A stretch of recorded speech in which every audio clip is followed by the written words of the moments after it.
ఓం శ్రీ గణేశాయ నమ. శ్రీ జ్ఞానసరస్వత్యై నమ. శ్రీ గురుభ్యో నమ.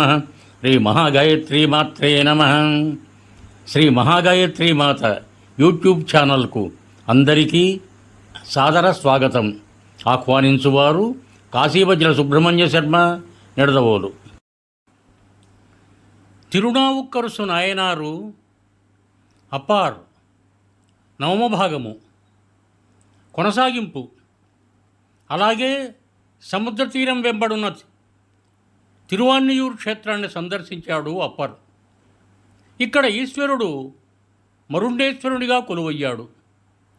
మరుండేశ్వర స్పర్శతో కీర్తనలను ఆలాపించి పరమేశ్వరుణ్ణి అలరించాడు అప్పర్.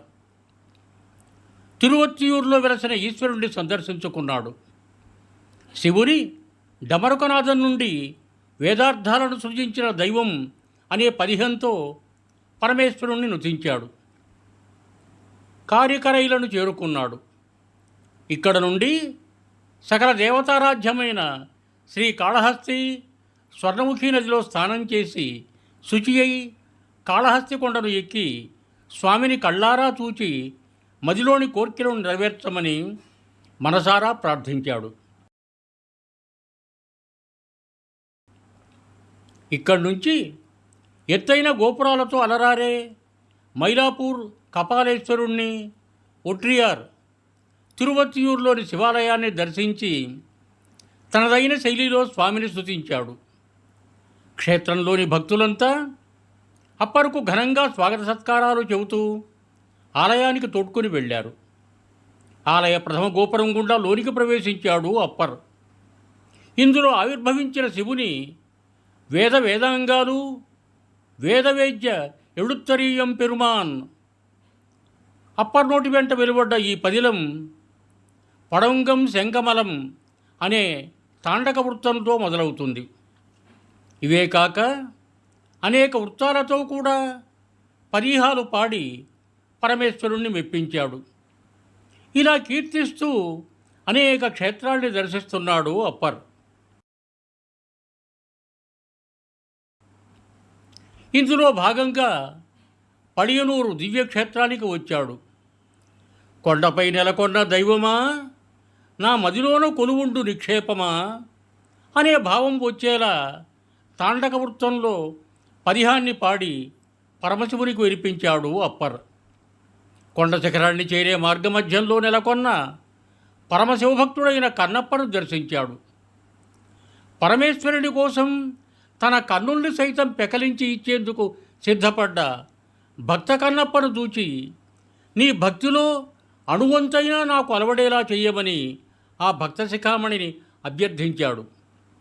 అనంతరం మూగ ప్రాణాలకు సైతం మోక్షాన్ని ప్రసాదించిన జ్ఞానప్రసూనాంబ సహిత శ్రీ కాళహస్తీశ్వరుణ్ణి దర్శించుకొని జ్ఞానాన్ని మోక్షాన్ని అనుగ్రహించమని వేడుకొన్నాడు.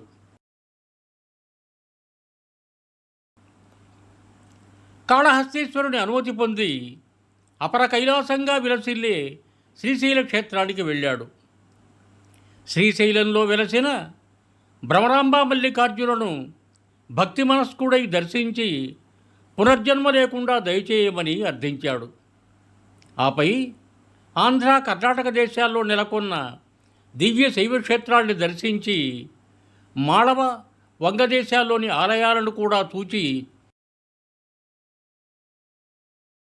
అనంతరం ఉత్తర భారతదేశానికే కాదు యావత్ ప్రపంచానికే భూలోక కైలాసం విష్ణు పాదోద్భవి ఈశ్వరుని జటాజూటంలో తాండవమాడే పరమపావని గంగా పరివృతమైన దివ్య కాశీక్షేత్రానికి వచ్చాడు అప్పర్. కాశీ శ్రీ మహావిష్ణు హృదయం నుండి వెలువడ్డ మహాదివ్యక్షేత్రం. పరమేశ్వరుడు నివసించే పుణ్యస్థలి. భూమిపై నెలకొన్న సప్త మోక్షద్వార సృష్టి. ఆరంభంలో శివుడు నిర్మించుకున్న ప్రత్యేక స్థలం కాశీ స్వయంభూ ఒకటి. 12 జ్యోతిర్లింగాల్లోకెల్లా ప్రధానమైనది. 14 భువనభాండాల్లో విశేషమైన స్థలం. జన్మజన్మల పుణ్యం ఉంటే తప్ప క్షేత్రపాలకుడైన కాలభైరవుడు కాశీలో అడుగుపెట్టనీయడు ఎవరినైనా. కాశీలో మరణం చెందిన వారికి పునర్జన్మ ఉండదు. కాశీ ప్రవేశించిన వారి పాపాల చిట్ట ఢూండీ గణేశునికి, కాలభైరవుల చేతికి అందుతుందట.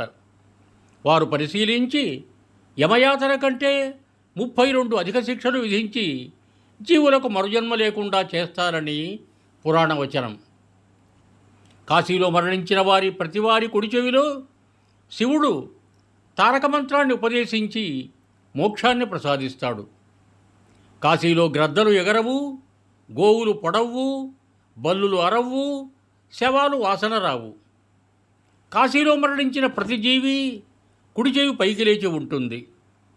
కాశీలోని పరాన్నభుక్తేశ్వరుణ్ణి దర్శిస్తే పరుల అన్నం తిన్న రుణం నుండి విముక్తి లభిస్తుంది. ఇక్కడ పాపపుణ్యాలు ఏది చేసినా 1,000,000 రెట్లు ఫలితం ఉంటుంది. విశ్వేశ్వరుణ్ణి అభిషేకించిన అనంతరం చేతిరేఖలు మారిపోతాయట.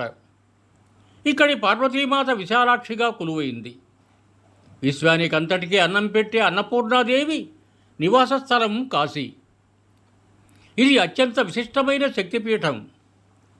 అలాంటి మహామహిమాన్వితమైన క్షేత్రానికి అప్పర్ వచ్చి ఇక్కడ కొలువైన అన్నపూర్ణ, విశాలాక్షి సహితుడైన విశ్వేశ్వరుణ్ణి భక్తి మనస్కుడై సేవించుకున్నాడు.